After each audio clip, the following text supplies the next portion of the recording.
സംഗീത സംവിധായകനും വയലിനിസ്റ്റുമായ ബാലഭാസ്കറും കുടുംബവും സഞ്ചരിച്ച കാർ അപകടത്തിൽപ്പെട്ട് ബാലഭാസ്കറിന്റെ 2 വയസ്സുള്ള മകൾ തേജസ്വിനി ബാല മരിച്ചു. തിരുവനന്തപുരം പള്ളിപ്പുറത്ത് വെച്ച കാർ മരത്തിലിടിക്കുകയായിരുന്നു. അപ്പോൾ ഗ്ലാസ് പൊട്ടിച്ച് ഒരു കുഞ്ഞിനെ എടുത്തു.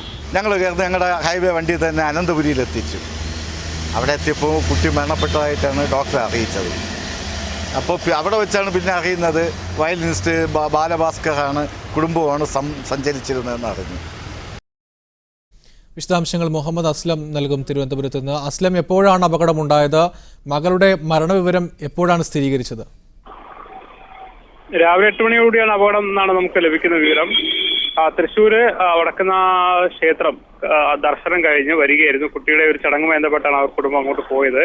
തിരിച്ച് തിരുവനന്തപുരത്തേക്ക് എത്തുന്ന വഴിക്ക് പള്ളിപ്പുറത്ത് വെച്ചാണ് കാർ ഇടിക്കുന്നത്. ഡ്രൈവർ ഉറങ്ങിപ്പോയി എന്നാണ് മനസ്സിലാക്കാൻ കഴിയുന്നത്. ഒരു മരത്തിലിടിക്കുകയും കാർ പൂർണ്ണമായി തന്നെ തകരുകയും ചെയ്ത അവസ്ഥയിലുണ്ടായത്. അവിടെ എത്തിയ ഹൈവേ പോലീസ് എല്ലാവരെയും ആശുപത്രിയിൽ എത്തിച്ചു. കുഞ്ഞ് ആ സമയത്ത് തന്നെ മരണപ്പെട്ടു എന്നാണ് പോലീസുകാർ പറയുന്നത്. അതേസമയം ആശുപത്രി അധികൃതർ അല്പസമയം മുമ്പ് മരണവിവരം സ്ഥിരീകരിച്ചിട്ടുണ്ട്. തേജസ്വിനി ബാല എന്നാണ് 2 വയസ്സുള്ള കുട്ടിയുടെ പേര്. ബാലഭാസ്കർ അതോടൊപ്പം തന്നെ ഭാര്യയും ഡ്രൈവറെയും ഗുരുതരാവസ്ഥയായതിനാൽ സ്വകാര്യ ആശുപത്രിയിൽ നിന്നും മെഡിക്കൽ കോളേജ് ആശുപത്രിയിലേക്ക് മാറ്റിയിട്ടുണ്ട്.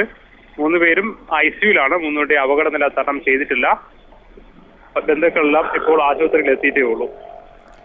വിശദാംശങ്ങളാണ് അസ്ലം നൽകിയത്. സംഗീത സംവിധായകനും വയലിനിസ്റ്റുമായ ബാലഭാസ്കറും കുടുംബവും സഞ്ചരിച്ച കാർ തിരുവനന്തപുരത്ത് അപകടത്തിൽപ്പെട്ടു. ബാലഭാസ്കറിന്റെ 2 വയസ്സുള്ള മകൾ തേജസ്വിനി ബാല അപകടത്തിൽ മരിക്കുകയും ചെയ്തു. തിരുവനന്തപുരം പള്ളിപ്പുറത്ത് വെച്ച കാർ മരത്തിലിടിക്കുകയായിരുന്നു.